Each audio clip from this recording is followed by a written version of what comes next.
Shalom, everybody. Thank you so much for tuning in to a wonderful lecture this time about City on a Hill.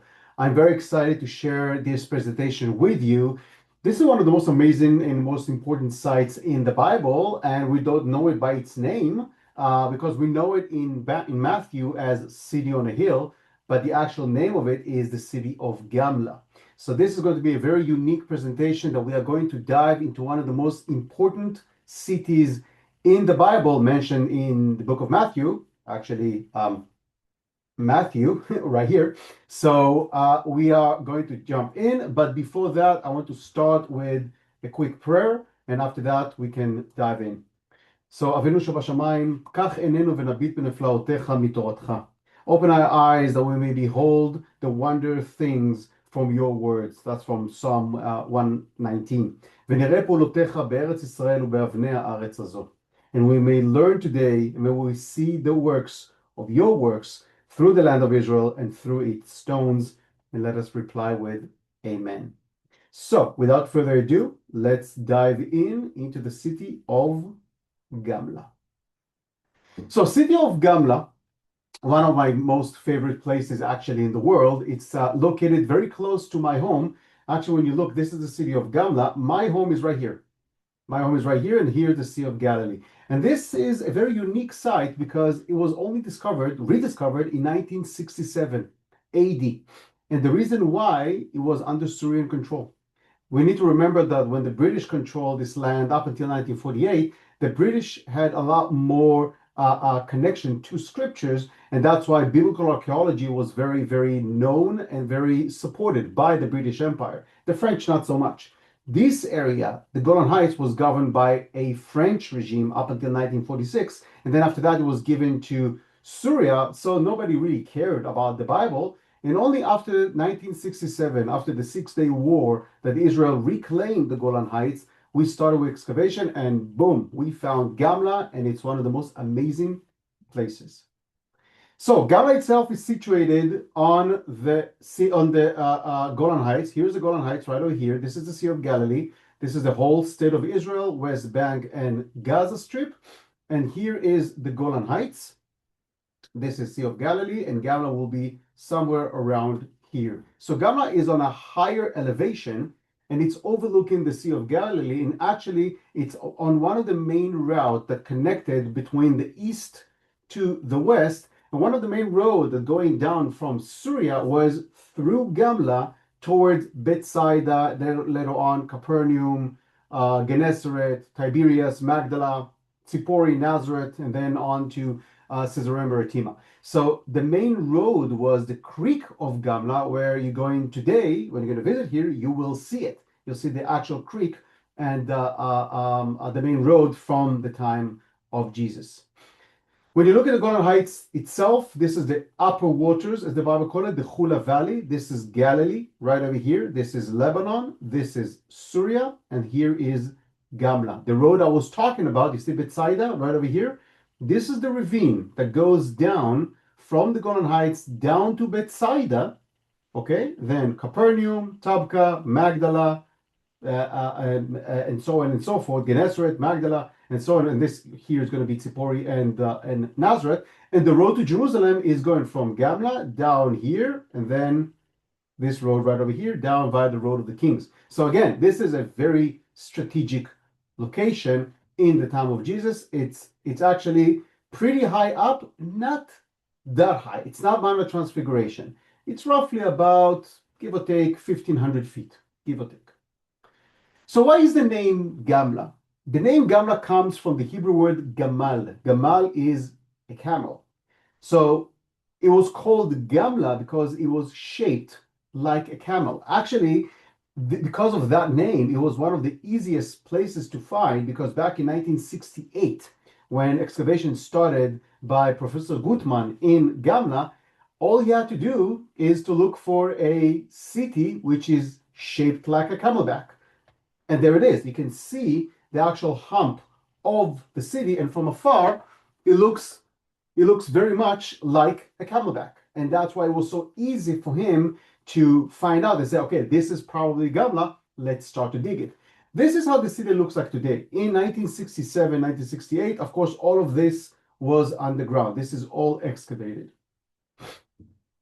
During the time of the Second Temple period, the Golan Heights, which was a part of the Galilee. Galilee is the east side of the Jordan of the Sea of Galilee and the west side of the Sea of Galilee. The name Golan is actually a modern name. It's a name from the 19th century AD. Up until that time, that area was not called Golan. Golan, funny enough, is the name of a Jewish town today under the auspices of Syria, but it's a name of a Jewish town. In the Old Testament, the name of this area was Geshur, Geshur, and in the time of the Maccabees, the name of this area was Yatui. So Golan is a brand new name. We need to remember that during the Second Temple period, meaning from the return of Ezra and Nehemiah all the way to the 2nd century AD, this place was called the Galilee. So the east side of the Sea of Galilee was also Jewish, a part of the Galilee. This actually contradicts with many scholars and many studies that they say that the east side of the Jordan River and the east side of the Sea of Galilee was just pagan. There were no Jews over there. That is historically and archaeologically incorrect. The way it worked is you had two main cities up on the Golan Heights. One was pagan, one was Jewish. The pagan city was the city of Hippos. We know it very well from the miracle of the swines in Mark 5 and Luke 8, and that is a part of the Decapolis, the 10 cities, Decapolis. However, right across from it, its arch nemesis was the city of Gamla. Gamla was a Jewish city with surrounding of Jewish villages. That explains a lot what was Jesus doing in this part of the Sea of Galilee. He wasn't there to preach to the Gentiles because Jesus almost never preached to the Gentiles. He did a little bit, but not that much. He spoke to the Samaritan woman, but not that much. Jesus mostly preached to the Jews. So what was he doing in Gamla? Gamla was the center of studies in the entire Golan Heights, the entire Eastern Galilee of the time. Gamla was their Jerusalem, quote unquote. It was the largest Jewish city in this part of Judea, and it was a predominant city of centered Jewish studies. When we look at Gamla itself, this is how the national park looks like today. So when you arrive with the buses, this is going to be your parking lot. You are walking actually into an observation deck, which is, I'm sorry, this is the parking lot. You go into an observation deck, which is right over here. And then the trail itself goes down the ravine all the way down through this very steep road, very steep. And then you enter into the city either via the bridging point or via the synagogue. And that is how the city looked like. You can see the remains of the walls all the way down. Imagine you went like this, then up, and then coming back. So all this rectangular area was the city of Gamla. In the year 66 AD, the Jews started a revolt against Rome, which is called the Great Revolt. Now we're talking 33 years after resurrection of Jesus. So that's not during the time of Jesus. That's after that. However, we need to remember that Christianity already began. It was not called Christianity, of course. It was called Judaism. Christianity, the name Christianity became only much later in the 4th century AD. But back then, they were either called Nazarenes or strange Jews or Messianic or just Jews. And that's it. But we need to remember this area was one of the most important areas of the ministries of Jesus. And we're talking only 30 years after Jesus walked here. So you can imagine that the impact that Jesus had on the local community here was very, very strong. Why this is important to us? We need to remember that in the life of Jesus, we put a big emphasis on Jerusalem because of the triumph over death, we have the resurrection, the last week of Jesus, true. But most of his life was actually in the Galilee, not in Jerusalem. Gamla played an extremely important role because it was kind of like Jerusalem, but of the Galilee. And this is also one of the main reasons why Gamla was one of the strongest and most important outposts of the revolt against the Romans. That shows again for us to understand that Gamla was not just by a standalone city actually was a hub. It was an urban hub for villages all around. That is why it was chosen to be the center of the revolt against the Romans in the years 66 and 67 AD. Josephus Flavius, who was the commander of the Galilee during the revolt, he actually surrendered and switched sides to the Romans in the city of Jotfat or Yodfat in the lower Galilee. Josephus Flavius, in his Hebrew name Yosef ben Matityahu, understood actually very early in the time of the revolt that they stand no chance. The Jews stand no chance, not just because there were few against many. Also, back then, the Jewish community was very much divided. We need to remember that a lot of the zealots and the rebels who fought against Rome were quite fanatic. And this is something that correlates very much with the prophecies of Jesus, that he said there will be no stone on stone in relations to the temple. Why this is important to us? We need to understand that many of the followers of Jesus did not necessarily participate in the revolt against Rome. Why? Because they followed the prophecy of Jesus. That we spoke about Jerusalem. But here's the catch. Jerusalem prophesied about the temple in Jerusalem, not Gamla, and not the Jewish communities or the Messianic communities or the Christian communities in the Galilee. That is why it is safe for us to assume that those Jews, Christian Jews, actually participated in the revolt in Gamla and in the Galilee. Not so much in Masada and Jerusalem because of the prophecy. But the prophecy, as I said, mentioned Jerusalem, not Judea. So it's very, very important and very interesting to look at it. We need to also understand why. Why the Jews revolted against Rome? Why a small province will revolt against the biggest empire in the world? We need to understand two things back in those days, at the year 66, three things in the year 66 AD. Number one, the political situation in Rome itself. In Rome itself, we have a period which is called the Four Emperors period. There were a lot of quick changes and political assassination within Rome until Emperor Vespasian rose to power. So probably the Jews in Judea thought that this will be a golden opportunity to strike the empire in its weakest moment because it had really bad leadership back in Rome. That's number one. Number two, the situation in Judea.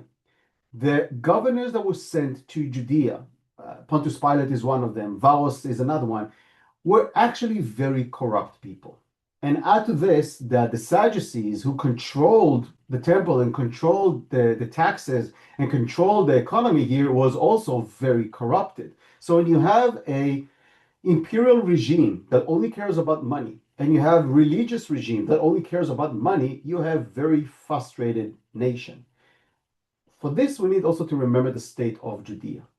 Judea as a province was not a small and insignificant remote province in the Roman Empire. It was actually one of the largest and most important provinces in the Roman Empire, not in terms of landmass, in terms of economy, and in terms of size of population. Back then, in the year 66 AD, Jews were about 10% of the Roman Empire. 10%. Today, we're about 0.2 or 0.1% of the world population. So just to understand how many Jews were back then. When I say Jews, it's Christians as well. As I said, at this point, there are no Christians yet. There are Jews.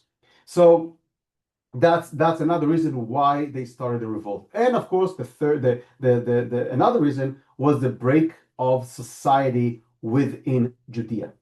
There were a lot of tensions and a lot of corruption going on. And the problem is, folks, as Americans, you know the stories about the Wild West. When you don't have a central regime, when you don't have a central power, you have warlords. And that's exactly what happened. Josephus Flavius was actually a warlord. He understood that they had no chance, so he switched sides and he became a historian. And he wrote several books. Two of them are very, very unique. One is called The Antiquities of the Jews, and the other one is a series which is called The War of the Jews Against the Romans. And this is actually one of the most important documented piece of literature that we have, a part of archaeology, that shed a lot of light on the war of the Jews against the Romans And also he mentions Jesus in his writing. So he's a very important figure to us. I gotta say something about Josephus Flavius. He is quite accurate in his accounts. He exaggerates in numbers. Okay, but the accounts are correct. So, how does the city look like? Please forgive my AI interpretation. It's the closest I could get. So we have here an AI representation of the city of Gamla. We have this tower, which we're going to talk a lot about it. Here is the synagogue. Here will be the breaching point.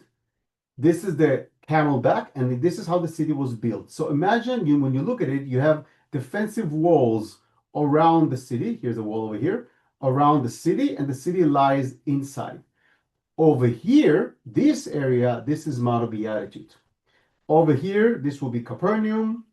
This will be, Bethsaida, Capernaum, Gennesaret, Magdala, city on a hill. So I'm sorry, as Mount of Beatitude, right over here. So when Jesus was looking towards Gamla, he didn't see the city. He saw the back of the city. We're going to talk a little bit in a second. I do want you guys to look at the layout of the city because this is very important. You can see that the city itself is built like stairs. You see, one building is basically leaning on another building, which leans on another building, and so on and so forth, which means the lower part of the city was very heavy and very thick because that held the entire weight of the city. This is very important for us to remember for the end of Gamla. Again, a bigger illustration, Sea of Galilee over here. This is the route that, there's a creek, not the lake, there's a creek, that this is the creek of Gamla, and the road actually enters from here. Here was the city gates. Again, this tower is very important to our story, and here's the breaching point. We're going to talk about this in a few minutes. The Synagogue of Gamla. The Synagogue of Gamla is actually the largest synagogue from the time of Jesus. Now, when I was a kid, we knew of two synagogues from the time of Jesus, one in Gamla and the other one in Masada. And that's it. And I grew up under the understanding that there are no synagogues in the time of Jesus, only those two, which which doesn't exist or doesn't correlate so much with scriptures because it actually says there that Jesus went and preached in their synagogues. So how come we didn't find any synagogues? The reason for this, folks, is very, very simple. When I was a kid, Israel was 40 years old. We didn't have enough time to dig. Today, by the grace of God, there are about 15 synagogues just in my area dating to the time of Jesus, meaning the first century AD. Why this is important? Because this is exactly what the Bible speaks about, that Jesus went and preached at those synagogues. This is an illustration of how the synagogue might have looked like. For those of you who've been to Magdala, this is very familiar. You see the columns around and stairs. You see that? These are benches. These are benches, as you can see here, and you have 5 rows of benches. Folks, this synagogue could have held almost 1,000 people. That is huge. 1,000 people, because again, we're talking about a city. At the entrance to the synagogue, it's a little cut here, but over here there's a mikveh, ritual bath, still intact until today. You go, you purify yourself, you enter into the synagogue, and you sit around while the rabbi is preaching. This is very unique because remember in the Beatitude, it actually says that Jesus came up to a mountain and sat down on the grass with his disciples. In Judaism, you study eye to eye. There's no puppet, there's no stage. It's not like today. It's not like a church. It's not like a mosque, not like a synagogue today. There's no higher elevation for the rabbi. The rabbi is at the same level as his disciples, and that is why it's very safe to assume that Jesus sat on one of those benches while he was debating with either the leaders of the Pharisees or with his disciples or with just regular folks. Another interesting fact about the synagogue, look carefully, there is no women's section. Actually, in none of the synagogues from Jesus' time, we see a women's section. Today, the understanding is that the women's section, the separation between men and women is actually much, much later. When we see the works of Jesus, he actually was followed by women, Martha, Mary. So women walked with a rabbi. which today, when you think about it, most rabbis don't walk with women. Reform rabbis do, but the Orthodox rabbis do not. That to show us that back in the time of Jesus, in the first century AD, there was no separation, at least not in the synagogues, between men and women. And that explains a lot about the women who went with Jesus. So again, by looking at the synagogue, we can understand that. So why do we see, or why do we think that Gamla is the city on a hill? When we look at Jesus as a rabbi, and this is how Jesus is being described in the Gospels as a rabbi. Rabbi is not the rabbi that you have today. A rabbi in the Bible is actually a teacher, a spiritual teacher, a master, a sensei. That's why, for example, you guys have probably heard about the phrase Maranatha. Maranatha comes from Aramaic, says Maran Ata, meaning the master is coming. But master in a term of not Lord or not our boss, but our mentor, our sensei is coming over to teach us. Now, as we said before, Gamla was the largest center of Jewish studies in in the area of a non-Jewish or pagan rivalry. So you can say and you can assume that Gamla was a beacon of light in terms of Judaism and spreading the word of Jesus, the word and the word of God. When we understand that, we need to think of what Jesus said, because when we look at the city itself, this is the synagogue. Jesus was here on the west part of the Sea of Galilee, pointing to the east side of the Sea of Galilee, and he said, "A city on a hill cannot be hidden," which means you see Gamla, you see the shape of the camel, but you don't see the city. Meaning, we all know that it's there. At night, probably they saw the light, the glowing light of the city. And he said, you know that this is there. You don't see it, but you know it's there. That is why a city on a hill cannot be hidden. Even though you don't see it, it doesn't mean that it's not there, especially a center for Jewish studies. When we accumulate all of this, and when we analyze scriptures, and we know that Jesus went and preached in their synagogues, and this is the largest synagogue in the Galilee, actually in the north, it is very easy to understand why Jesus probably referred to Gamla as city on a hill. Right here, this is an illustration of the breaking into Gamla. Again, AI, not the best, but best we could do. You can see the red flags of the Roman legions. They broke in next to the synagogue, and if you look carefully, there is no tower. You remember the illustration before? We had this tower, and there was another tower over here. This tower doesn't exist. It is a very good reason why. When the Romans besieged Gamla, Vespasian tried to reach into the city, but when you look at the layout of the land here, and this is actually pretty accurate, when you try to go into the city, you're going to get killed. The tower that used to be here guarded the road that connected from the Roman camps, which was up at the mountain up here. And then when you go down and try to go into the city, you will be killed. In the middle of the night, the Romans send a commando unit that basically took apart the foundation of the main tower. They actually undermined the main tower, hence the name, to undermine it, and the tower collapsed. In the morning, once the tower collapsed, the Romans were able to reach with their battering ram next to the synagogue, because they wanted to break the synagogue first, to break the spirit of the defenders. The synagogue, this is the hill, this is the wall of the synagogue, right over here. So the ritual bath is here. This is the synagogue. This is the breaching point. And the Romans broke into the city and stormed into Gamla. Now, this is something quite incredible. Here is the remains of the tower that I was talking about. Okay, the synagogue is down here below us.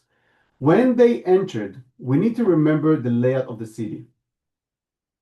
The layout of the city was a building on top of a building. You remember I showed that to you before? We're going to see it in a few minutes. So it was built like terraces. When the Romans came in the first time, they conquered the city. But what the Jews did, I want to see if I have another illustration. There you go. When the Romans got in, the Jews undermined this area right over here, and the entire city came tumbling down on the Romans. Imagine they broke in, this wall was disassembled by the Jews, and the entire city slided down, killing all the Romans. The Romans fled back to their base and basically almost died. Vespasian almost died in this war. The next day, the following day, the Romans got in again to the city, and this time the city could not collapse because it's already been destroyed. The Romans start to kill everybody in the streets, everybody. And the Jews ran to the top of the mountain. Oops, I'm sorry. To the top of the mountain, to that area right up here. You can still see the path as until today. When they reached to the top, 6,000 men, women, and children jumped to their death, not to be taken by the Romans.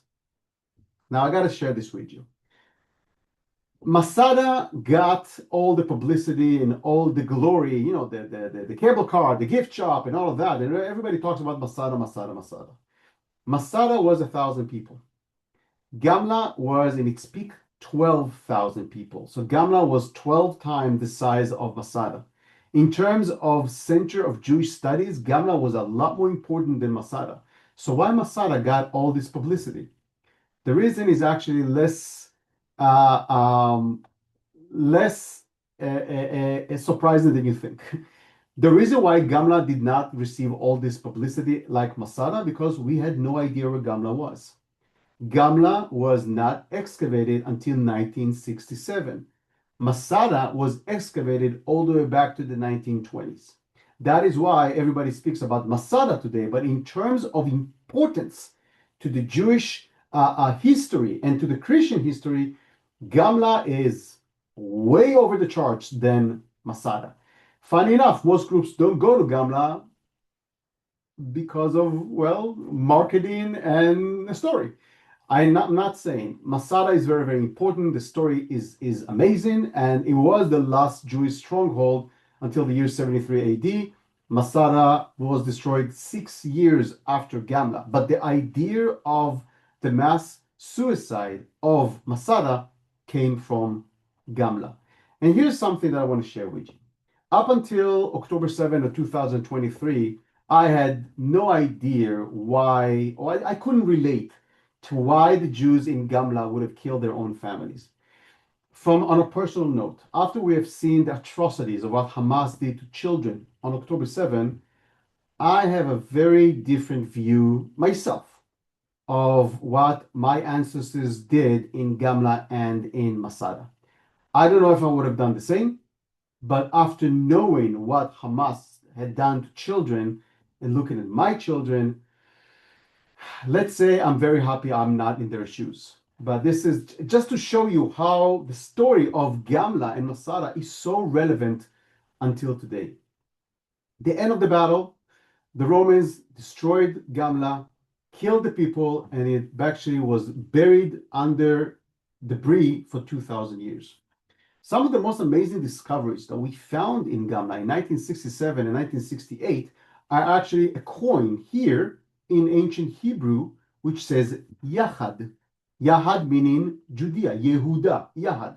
It also says to the glory of Zion or salvation of Zion. And this coin was found right here in the synagogue. Another thing, by excavating and finding the layout of the actual houses, you can see how the city was built and you can understand the writing of Josephus Flavius. And again, that adds credibility to his writing. Now, this is very important to us, spiritually speaking, because if Josephus speaks about Jesus, and Josephus is right about many accounts, he's exaggerating, but he is right about the account, then he's right about Jesus as well. And that is big thing. That is huge, because we have a Jewish historian who speaks about Jesus. So again, you have another layer and another layer and another layer of archaeological proof that back in the Bible, even though Gamla as a city is not in the Bible just by its title, City on a Hill. Again, illustration of how the city looked like. And as we said before, this is how the city of Gamla look like today. This is the actual path, the real path that you can walk today. This is the cliff. Here is the tower that they took down. Here's the second tower. This is the breaking point. This is the synagogue right over here. And from here, the Jews jumped to their death. When you look, this is the road that connected between the east side of the Golan Heights, or actually the Galilee, back then in the time of Jesus, into Bethsaida. This is Bethsaida. This is Capernaum. This is Tabka, Mount of Beatitude, Gennesaret, Magdala, Tiberias, and the hill over here is Nazareth. So you can literally see basically all of the Gospels. Today, Gamla is a natural reserve, and it's one of the most amazing places really anyone can visit. It's way more than a hike. It's way more than a visit to our archaeological site. It is to touch the stones that Jesus touched himself, because again, this city was destroyed, never to be rebuilt again. There's no later layers on it. This is first century AD. From here, you can understand the Bible like never before. You can understand what it means, city on a hill. He taught in their synagogues. Oh, you of little faith. I mean, you can really understand scriptures beyond measures when you hear in Gamla seeing this amazing, amazing biblical landscape. And I'm very happy to tell you that all of our groups are going to Gamla. Some of them actually going to walk into Gamla. That's a hike, as we say, that's a schlep to get there. Worth it. But all of our groups, if you don't go into Gamla itself, you will go to the viewpoint, as you see here, and we're going to analyze and learn about City on a Hill. As always, if you have any questions and if you have any remarks, we are going to have another Zoom meeting with live questions and answers. So it's going to be next this Saturday, and you'll be able to ask any question that you want. And so please write them down, and I'll be more than happy to assist in any way I can. Until then, thank you so much for tuning in. Thank you so much for listening. I hope you enjoyed it. Feel free to spread this lecture to whoever you want, and see you in the next presentation. God bless everybody.